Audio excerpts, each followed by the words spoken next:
Hi guys, Joanna here, and today is going to be an exciting one as I will be reviewing some new and viral Middle Eastern perfumes. If you watched my video last week, I have reviewed 6 viral Middle Eastern perfumes, and I told you guys that I will be reviewing the other half, supposedly last Wednesday. But it didn't happen. Anyway, it's because I'm reviewing them today instead.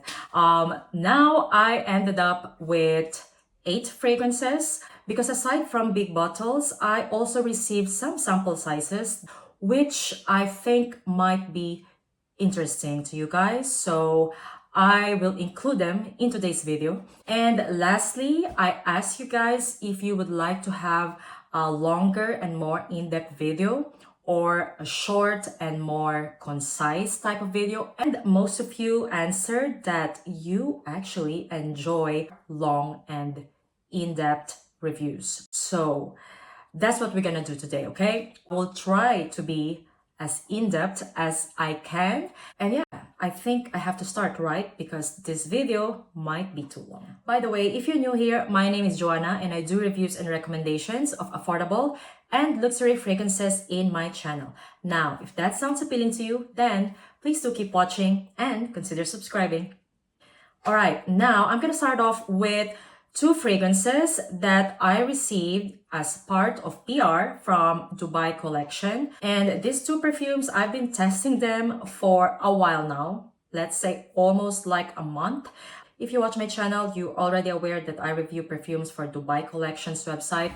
There's no strings attached. They send me perfumes and I give my honest thoughts and opinions here in my YouTube channel. So, first perfume is called Mawj Cognac Blaze by CARNER. And just by looking at the bottle, I know you're gonna tell me it's giving Angel's Share vibes, right? Another cognac/whiskey glass inspired bottle. Now, when I tried this fragrance, the first perfume that came to mind was actually Kawa, okay? Because this fragrance has a coffee note as well.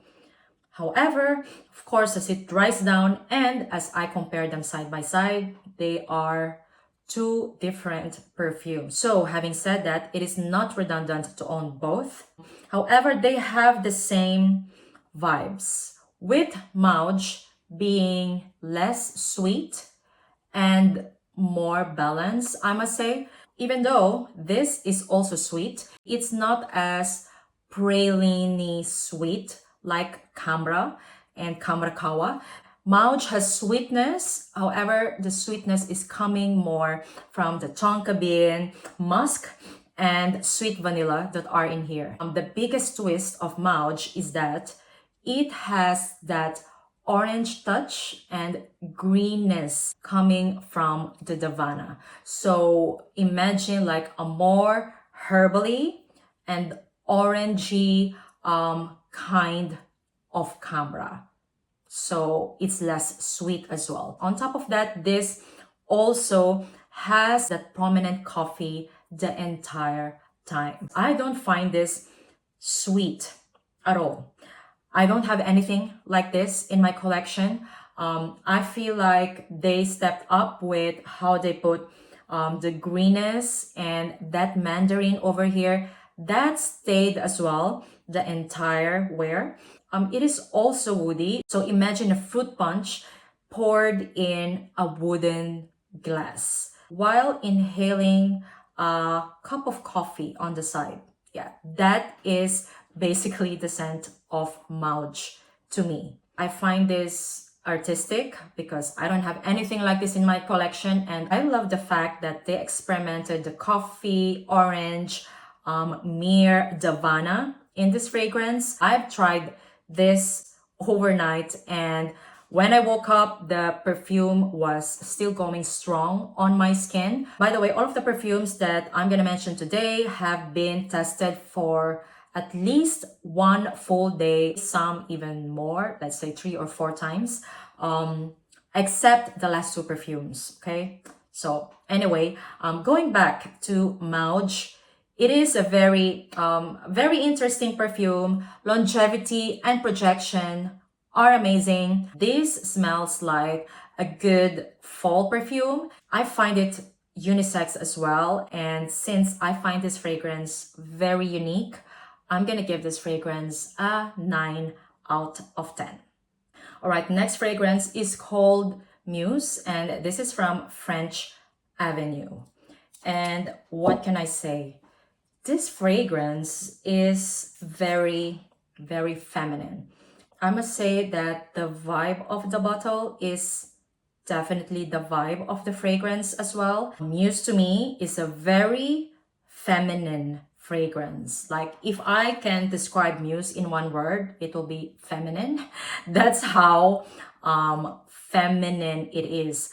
This is basically floral and aldehydic at the same time. The florals that I'm getting from here are mainly jasmine and tuberose. The tuberose, it's not really listed in the note breakdown, but I am just telling you what I am smelling as always. So anyway, this fragrance starts off a little bit citrusy and orangey. And then as it dries down, the florals not only comes through, but stays and overtakes the scent. So basically, this is for all the floral perfume lovers out there. This is a very likable scent, especially if you love florals in your fragrances. The first time I tried this, I actually thought that it was a dupe of something because it reminded me of so many perfumes, guys. And I know that this is not supposed to be duping something, but you know how we sometimes judge Middle Eastern perfumes, right? We always try to overthink like what it is duping. But I think with Muse, I am reminded of so many popular designer perfumes because the DNA is definitely not new. To me, this is like a combo of Coco Chanel Mademoiselle, Giorgio Armani My Way, and Lancôme La Vie Est Belle. Yeah, that is the concoction of this perfume. In the dry down, this becomes powdery as well. And I find the aldehydes in here quite strong along with the musk. So I think if you love Chanel Mademoiselle and My Way, you're gonna enjoy this fragrance. The kind of tuberose that is in here is a little bit bubble gummy. The jasmine is more prominent in here than tuberose. Along with the aldehydes, a very sweet vanilla and musk. Do I like it? Even though I appreciate this scent, I just feel like it is too mature for my taste. I know that it is a nice perfume, but I think I'm gonna give this to my mom because I can imagine her really liking this perfume, and also this kind of like matches her personality.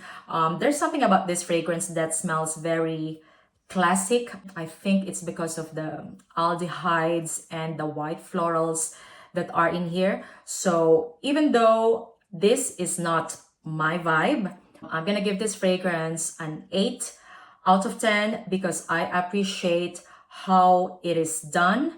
Longevity and projection are amazing.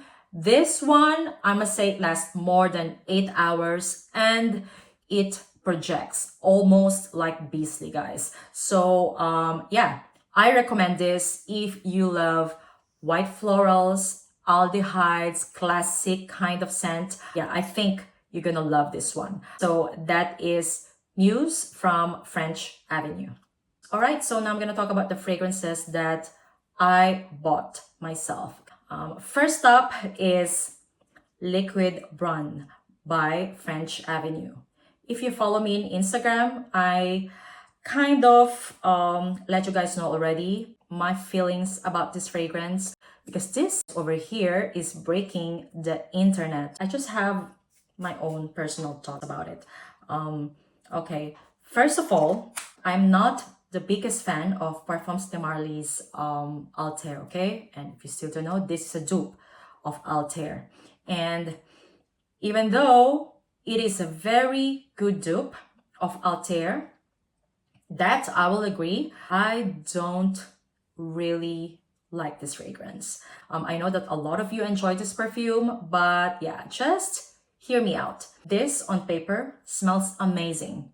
Really smells like Altair, okay? I don't have a bottle of Altair, however, I have just a decant, so I actually managed to compare them side by side. And yes, I really agree that they are the same on paper, but guys, on the skin, on me, it's a different story. I am definitely getting all the notes listed, okay? Cinnamon, cardamom, orange blossom, bergamot, bourbon vanilla, elemi, yes.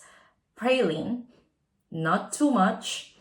Musk, ambroxan, and kayak wood. The opening of this one is very good. I actually thought that I'm gonna like it because Altair to me is just like, you know, so I basically felt the same way with Liquid Brun.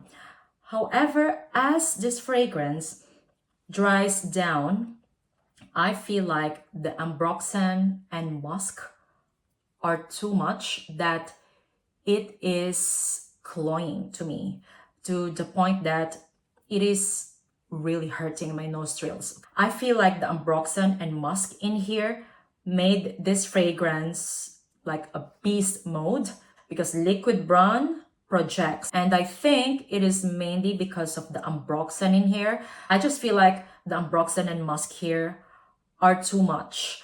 I can tell that Altair is more full-bodied. It is smoother in my opinion, even though it's not as beastly as Liquid Brun. I feel like this is more wearable to me. And yeah, that is quite weird actually, because normally when I don't like the OG and I try the dupe, most of the time the dupe is doing it for me, okay? And with this case, Liquid Brun is not doing it for me, even though I appreciate that it is beast mode. However, the ambroxan and musk here are kind of ruining it for me.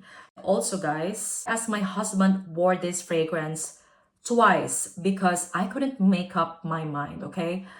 I told you this review should have been uploaded last Wednesday, but I delayed it because I couldn't make up my mind about Liquid Brun. Anyway, I let my husband wear this twice just to see if it's the same for him. And actually, it smells better on him. Like, I didn't find it cloying. However, you know, when I smelled it on him, I didn't feel, oh my God, like this perfume is so good on you. Because I don't find it like a manly perfume. Even though it is unisex, to me, this is feminine leaning. Yeah. What do you think, guys? Do you feel the same? Because I asked my husband as well what he thinks of it. And he actually told me that he won't wear it because he finds it too sweet and too feminine. Yeah, so that's just my experience of Liquid Brun. Actually, not just my experience, but also my husband's experience. It is okay. Too much ambroxan and musk, hurting my nostrils. Even though it's beast performing, I'm gonna rate this fragrance a 7 out of 10. Next up is called Rave Now Women. And yeah, I know, I'm not a fan of the packaging. And this is plastic, and I don't know what they're going for. It reminds me of a hair roller that my mom used to use in order to create waves in her hair back in the days. Anyway, let's talk about the scent. This fragrance is a straight up strawberry milkshake to me with an added strawberry syrup on top. This is very synthetic. So imagine like you're having a strawberry milkshake and at the same time, like someone threw you a doll head in your face. Yes, that is Rave Now Women. I know my description is so duh, but actually that's how it smells like. It is very plasticky, synthetic, strawberry milkshake, but this fragrance has an appeal, I'm telling you. If you still don't know, this is a dupe, apparently, of Burberry Her Elixir. I don't have that perfume, but I have Burberry EDP, and I've compared them side by side, and to be honest, they are very similar, to the point that I'm not actually getting any creaminess from this fragrance, and it is supposed to be creamy, right? Because Burberry Her Elixir is like a creamy version of Burberry Her EDP. Am I correct? Please let me know in the comments down below. So I cannot compare how close this fragrance is to Burberry Her Elixir, but all I can say is that it is very close to Burberry EDP, but yeah, this is more plastic and synthetic smelling, I must say. I don't despise it, like it's not a scrubber for me. If I smell this on someone, I think I will notice that person, because there's something here that is very pleasing and likable. Like I imagine someone very cheerful wearing this fragrance, like young, fun, and cheerful. That's the vibe of this fragrance. However, I feel like this is not my style anymore, but I appreciate the scent, okay? To the point that I think I'm gonna give this to my niece, because I think this is totally her vibe, and she's in her early 20s as well. It's a cute scent, yes, that's how I'm gonna describe it. It's definitely bursting of red fruits, marshmallow, vanilla, musk, moss. I'm not really getting moss here. It's mainly vanilla, musk, marshmallow, red fruits. Yeah, that's it. I am not even getting here any lily of the valley or jasmine. This is straight up strawberry milkshake to me, and very plasticky. Very appealing though. When it comes to longevity and projection, let's say that this one lasts quite good. Let's say around 6 to 7 hours. And actually, when I wore this fragrance, I received compliments. You know, that's what I'm saying about there's something in this fragrance that is very likable and inviting. I'm gonna rate this fragrance 7.5 out of 10. Yeah, so that is Rave Now Women. Oh, and by the way, this is definitely feminine leaning. All right, next up is only a decant, and this is called Pinnace. Okay, don't laugh.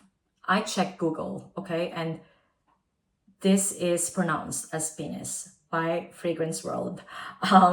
Yeah, anyway, now let's talk about the scent. This fragrance caught my attention because it is duping Louis Vuitton's Pacific Chill. And I haven't tried that fragrance, and I'm very curious. This is definitely a summer scent. It has grapefruit, orange, mint, blackcurrant, which I'm definitely getting from the beginning. And also it has ambroxan and musk. This is very linear scent. Grapefruit, orange, mint, blackcurrant are very prominent, as well as ambroxan and musk. Okay, let me tell you something.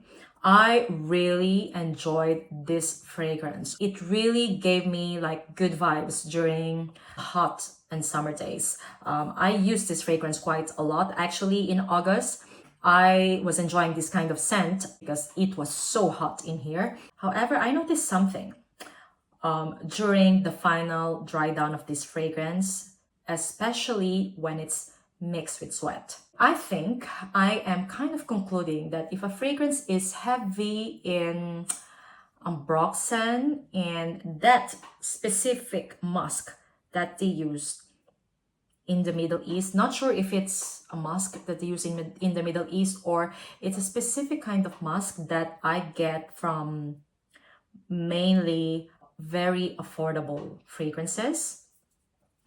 They tend to smell very cheap in the final dry down mix with sweat.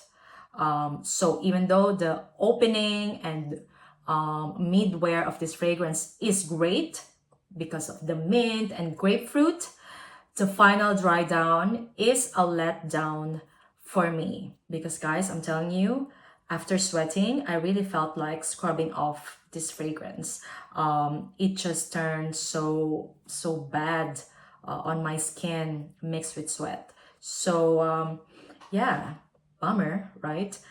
Did any of you experience the same thing with this perfume? Or maybe you have other perfumes that you feel the same way? Or is it just me? Because guys, I'm gonna tell you now, I am not a perfume expert, okay? I'm not a perfumer, but I am very passionate about perfumes, and what I'm telling you here in my channel is my own personal experience about these perfumes. Yeah, so having said that, very personal and honest experience coming from someone who has almost like 300 bottles and have tried like 1,000 of fragrances. Anyway, having said that, I'm gonna rate this fragrance 6.5 out of 10 because it left me alone when I needed him the most. Oh, by the way, Pinnace is a unisex fragrance. All right, the next one, guys, is Athena by Maison Alhambra. Guys, basically this fragrance is the star of today's video. This is an absolutely beautiful vanilla scent, duping Burberry Goddess. This is a one-to-one dupe of Burberry Goddess. And yes, I agree. I'm so happy to discover this from YouTube. Of course, because everyone is talking about it. To be honest, at some point, I wasn't sure because I'm the type of person who wants to experience the perfume to have my own conclusion. And yeah, this fragrance is just spot on. And what can I say? The note breakdown just looks weird to me because it doesn't smell like anything of the note breakdown. Let me read you. It has yerba mate, cypress, thyme, saffron, jasmine, iris, rose. No, amber, leather, vanilla musk, vetiver, and cedar. Okay, definitely vanilla, definitely amber, slight musk, but yeah, the rest is just not existing to me. This is straight up Burberry Goddess. The point that I am also getting that cocoa scent, okay, that I adore from Burberry Goddess. This is such an amazing buy for me. I waited for a long time for that Burberry elixir to come out in order for me to decide to buy a bottle or not, but elixir didn't match my expectation anyway. So I knew that I'm gonna buy a full bottle of Burberry Goddess until I heard about Athena. And yeah, Athena saved me lots of money. Let's say around 40 or no, it saved me around 80 euros because this is 100 ml, I think. Yeah, 100 ml, and this costs around 20 euros, guys. 100 ml of Burberry Goddess costs around 120, or I think if you get a good deal, you're still gonna pay around 98. So like 100 euros compared to 20 euros. Such a winner, guys. This is for all the vanilla lovers out there. This is vanilla with slight touch of lavender, okay, only slight touch, and a cocoa nuance in the background. Very lovely, almost like gourmand, but not really. Perfect as signature scent. One of the best Middle Eastern perfume release this year. When it comes to longevity and projection, I will say that yes, it is just slightly better than Burberry Goddess. However, to me, it is still like in that level of average. It's not above average, but still very good, guys. I'm not complaining about the longevity and projection of this one. Well, compared to Burberry Goddess, that I complained a lot because it was a lot of money and it didn't project, okay? I feel like Athena projects more, and yeah, 20 euros, of course. I highly recommend this. And yeah, having said that, you know already that I'm gonna give this fragrance a 10 out of 10. Highly recommend, and this is definitely feminine leaning. Once again, another great vanilla from the Middle Eastern market, Athena by Maison Alhambra. The last two fragrances that I have here today are something that I didn't try on my skin. So the first one is Hamdan, the Sheike by Arabiyat Prestige. And I got this sample from Dubai collection. This is definitely a masculine leaning scent. This is very spicy and woody scent, and it smells to me like lavender, woods, and patchouli. But the note breakdown is different. Let me read you the note breakdown. It says it has bergamot, mandarin, elemi, sandalwood, amber, cedarwood, patchouli, olibanum, tonka bean, vanilla, and musk. And what can I say? It has a very prominent earthy patchouli to me, definitely cedarwood and sandalwood. I think that's where the woodiness is coming from. It has that very strong vanilla musk combo that are quite prominent in a lot of Middle Eastern perfumes. I find this fragrance quite spicy and quite aromatic as well, but there's no spices listed in the note breakdown.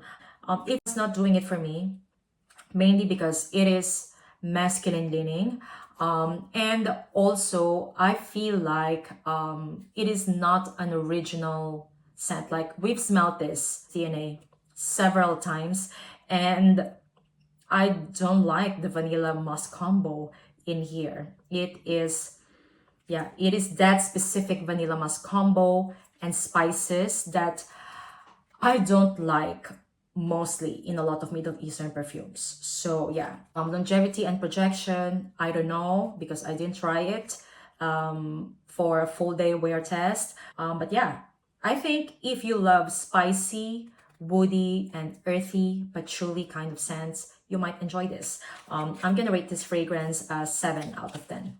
The last fragrance, guys, is a decant that I got along with one of my orders here. I can't remember. I think it came with liquid Brun. And guys, this is called Accento Overpower. And in the website, of course, it says that it is a dupe of Accento Overdose by Xerjoff. Since I want to discover new perfumes, I got a sample of this. And thank God that I didn't get a full bottle, because guys, this is a big joke. This has nothing to do with Accento Overpower.